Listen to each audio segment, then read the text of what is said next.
Hey guys, today we are talking about how to travel on a budget, probably my most asked question on Instagram. So I've sat down with my little notebook and I've written down a bunch of notes and yeah, let's hope there's something useful in here.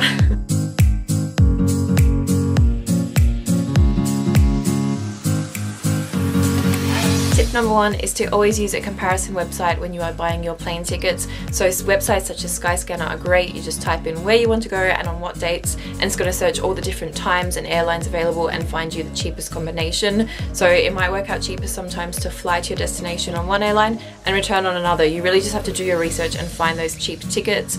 I'm also subscribed to a lot of the budget airlines newsletters, so Ryanair, Air Berlin. Quite often they have like mass sales throughout the year, so it's best to be subscribed so you get like the first notification for when cheap tickets come along. If you're searching for flights on the airline's direct website, make sure that you are browsing like incognito in a private browser, because some of them actually save cookies. So you'll go and you'll be looking at flights and you might check back a few hours later and they've refreshed your screen and bumped up the prices because they knew that you were looking at them before. So make sure you're browsing incognito and beat the system. Tip number two is to consider other forms of transport. Let's say you're traveling around Europe. Rather than flying from country to country, have a look at the bus airlines.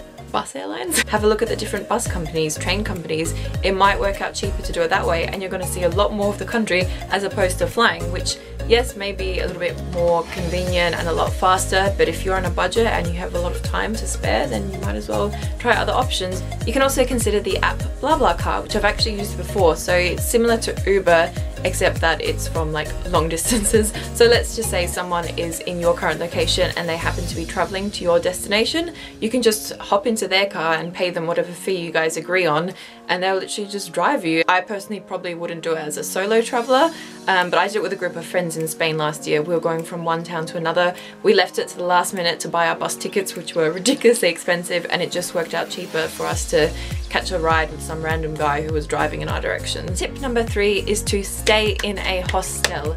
I know it may sound daunting to stay in like a dorm style accommodation, but honestly it's fine. If you're a female traveler and you don't want to be in the same room as a guy, there's just female dorms. Sometimes certain hostels might even have private dorms for you and your friends, but usually it works out cheapest to be like in a large mixed dorm, which is usually what I do, and I haven't had any issues. Just remember to pack your own locks for your suitcase and for the lockers provided in the rooms, because some hostels actually charge to use the locks. Personally, I always use the app Hostel World. I feel like that's the most common one. It's great because you can compare price, location, cleanliness, social aspects, just all really important things when choosing your hostel. And it's very important to consider location.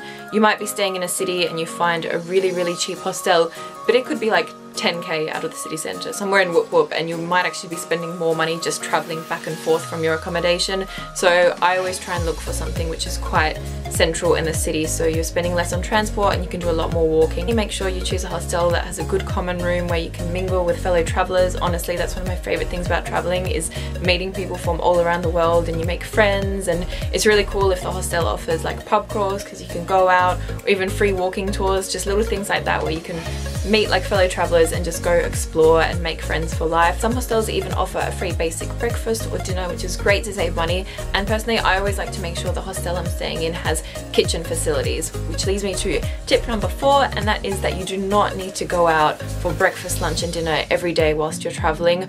Personally, what I like to do is allocate a little bit of money for maybe like 1 or 2 evenings where I will go out and have like a nice dinner in a restaurant.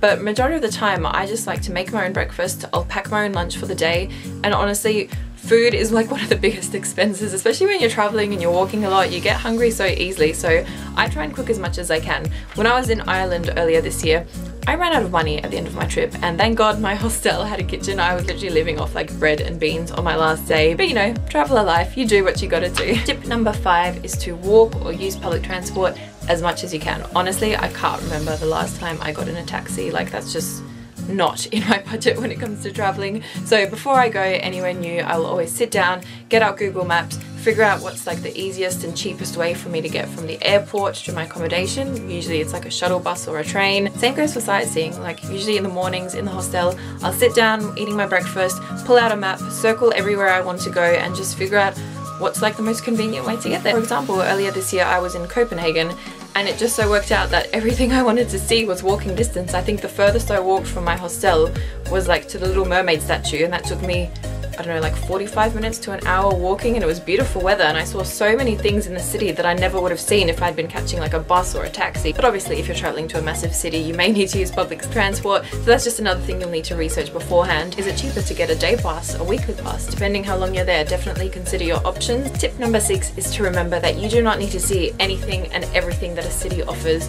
Really just make a list before you go somewhere of the things you really want to see. If some of them require a little bit of extra money, then you'll know ahead of time you really need to budget for those activities. There are so many fun and free things you can do. One of my favorite activities is free walking tours, so you can either ask your hostel or just Google some information. So this is basically locals in the city, it's usually students, and they just offer walking tours throughout the city, and they just give you so much information, and they are free. Usually it is obviously polite to tip at the end, but obviously you're tipping on your experience and how you thought the walking tour went, so you know you're not going to be spending ridiculous amounts of money like you would on an organized group tour. Tip number 7 is just a quick one. If you're a student, make sure you carry your card with you everywhere. There are so many countries that offer discounted prices on museums, tours, random attractions if you're a student. So if you can show your student card, there is a good chance that you'll get a discounted price. So that's a little handy trick to know. Tip number 8, if you can, take hand luggage only. I know if you're traveling for a long period of time, it may be a little bit hard, but if you're not going on such a long holiday and you don't need a ridiculous amount of things with you,